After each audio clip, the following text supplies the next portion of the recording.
Welcome po mga kakuya, lingkod Jonathan TV Mix Vlogs, no? So napakaganda ang ating topic natin for today po mga kakuya. Paano ba matatawag ang isang tao na anak ng Diyos? So maraming nakiklaim na talaga po dito po mga kakuya na sila daw din ay anak ng Diyos. So paano ba natin malalaman na tayo ay anak ng Diyos? So dito magandang tanong talaga ito po mga kakuya, na talagang napakaganda itong tanong na ito, no? So paano ba nga tayo na matatawag na anak ng Diyos? So una, binyagan sa pangalan ng Ama, Anak at ng Espiritu Santo. Ito yung tatak po mga kakuya ng ating Diyos, no? So ibig sabihin po mga kakuya na nung tayo ay ipinanganak, no? So anak lang tayo ng nanay natin, anak lang tayo ng tatay natin, pero hindi tayo matatawag na anak ng Diyos. Bakit? Dahil nga wala pa tayong binyag. Ibig sabihin nung isinilang tayo, nandoon pa yun ang ating salang mana. So kaya nga sa pamagitan ng binyag na ito, no, hindi na tayo dati, no? So ibig sabihin bagong-bago na tayo, no, sinila, kaya tayo ay matatawag na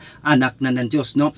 Sa Juan 1 verse 12, ito po ang ating mababasa. Ngunit ang lahat ng tumatanggap sa kanya na sumasampalataya sa kanyang pangalan ay binigyan niya ng karapatang maging mga anak ng Diyos. So therefore ayon po dito sa Juan 1 verse 12 po mga kakuya. So napakaganda ang kanyang sinasabi po mga kakuya. Sa Galatia 3 verse 26 hanggang 27 naman, sapagkat kay Kristo Jesus kayong lahat ay mga anak ng Diyos sa pamagitan ng pananampalataya, sapagkat ang lahat ng nabinyagan kay Kristo ay ibinihis si Kristo. Nung tayo nga bininyagan, ng bata-bata pa tayo, no, natandaan yun, bibihisan tayo ng puting-puti. Ibig sabihin si Kristo na binihis na natin si Kristo. Kumbaga kasama na natin si Kristo po mga kakuya. Kaya nakuha natin doon sa binyag, propeta, hari at hari, no? So yan po ang nakuha natin tatlo. So paliwanag, ang pagiging anak ng Diyos ay biyaya, hindi automatic, no?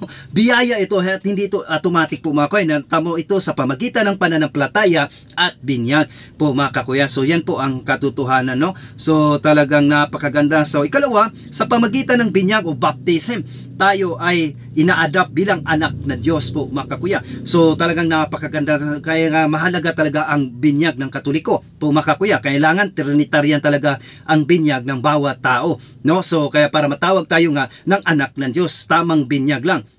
Dapat may trinitarian ang pirmula, no? So ang pirmula dapat trinitarian at may kasamang tubig na malinis na tubig po mga kakuya, no? So sa pamagitan ng binyag baptism, tayo ay ina-adapt na bilang anak ng Diyos. Sa Roma 8 verse 14 hanggang 15, ang lahat ng pinapatnubayan ng Espiritu ng Diyos ay mga anak ng Diyos. Tayo'y tumanggap ng Espiritu na ng pagpakupkup bilang mga anak, kaya tayo'y tumawag Aba, Ama. So sa CCC, sa 12 paragraph 1265, to mga kakuya, ito ang ating mababasa.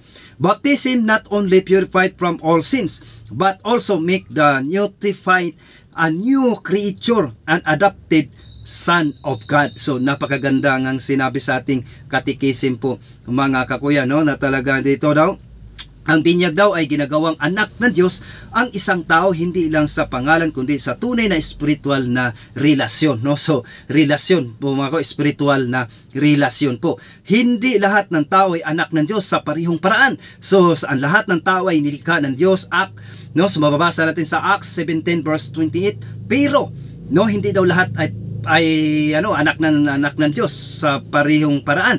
So sa Acts 17 verse 28, no? Pero ang pagiging anak ng Diyos sa grasya ay para sa mga sumasampalataya. Ikalawa, tinatanggap si Kristo at nabinyagan. So yan po ang magandang balita. Sa 1 Juan 3 verse 10, dito makikilala kung sino ang mga anak ng Diyos at sino ang mga anak ng dyablo.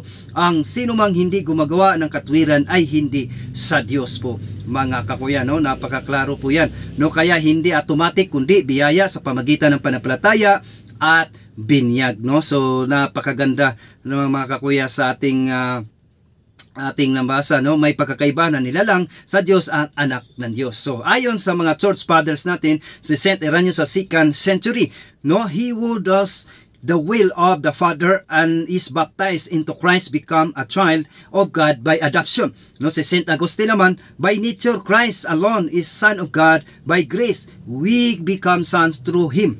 So talagang kaya hindi daw Kaya hindi daw automatic kundi biyaya sa pamagitan ng pananampalataya at binyag, no? So napakaganda ang ating talakayan ngayon po mga kakuya, kaya dapat alam natin. So mamaya pasadahan din natin paano naman ng mga hindi Trinitarian ang binyagan. So yan, tatalakayin din natin pala pangkalahatang aral ng mga church fathers dito, no? Pagiging anak ng Diyos ay hindi automatic sa lahat ng tao. Ito ay biyaya na tinanggap sa pamagitan ng pananampalataya kay Kristo. Ikalawa, binyag o baptism, pamumuhay ayon sa Espiritu ng Diyos, no? So ayon kay St. Irenaeus of Lyon sa 130 AD hanggang sa 202 AD, those who do the will of the Father and believe in His Son become sons of God by adoption. Against Heresies, Book 4, mababasa natin. Paliwanag, hindi lahat ng ay anak ng Diyos. Tanging ang mga sumusunod sa kalooban ng Ama at nananalig kay Kristo ang inaampun bilang kanyang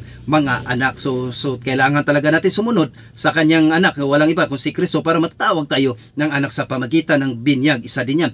Si St. Athanasius of Alexandria sa taong 296 hanggang sa 373 AD. No, the Son of God become man so that we might become son of God. On the Incarnation 54. No, ang dahilan kung bakit naging tao si Kristo ay para tayong maging mga anak ng Diyos, hindi ayon sa kalikasan kundi sa grasya na bigay ng ating Diyos po mga kakuya. Dagdagan pa natin si St. Augustine of Hippo sa taong 354 hanggang sa 430 AD. By nature, Christ alone is the Son of God. We become sons by adoption through grace. When you were baptized, you become son of God. Before that, you were only His creatures. No? So, ipinagkaiba ni San Agustin ang pagiging nilikha ng Diyos, lahat ng tao sa pagiging anak ng Diyos, sa grasya na nangyayari sa binyag. Doon, napakagandang sinabi ni St. Agustin. Pangapat, si Tertullian sa taong 160 hanggang sa 225 AD. We are born children of wrath, but we are reborn children of God through baptism. So on baptism channel 6, no, ayon sa kanya ang pagbibinyag daw ay muling pagsilang, no, kung saan tayo ay inatasan mula sa pagiging makasalanan tungo sa pagiging anak ng Diyos, no. So napakaganda ang ating mga sinasabi ng ating mga church fathers, no. So ayon sa mga church fathers, hindi lahat ng tao ay anak ng Diyos sa grasya. Tanging ang bininyagan na nanalig kay Kristo at namumuhay ayon sa kanyang kalooban ang tinuturing na tunay na anak ng Diyos. So talagang napakaganda ang ating talakayan ngayon po mga kakuya. So therefore po mga kakuya, ang tinatanggap ng Catholic Church, no, kung INC ka man o MCGI, basta Trinitarian ang binyag nyo, ay tanggap po yan ng ating inang simbahan ng Catholic Church, no. So kung hindi Trinitarian, hindi nagbibinyag na hindi Trinitarian, in short, hindi kayo matatawag na anak ng Diyos, kasi nga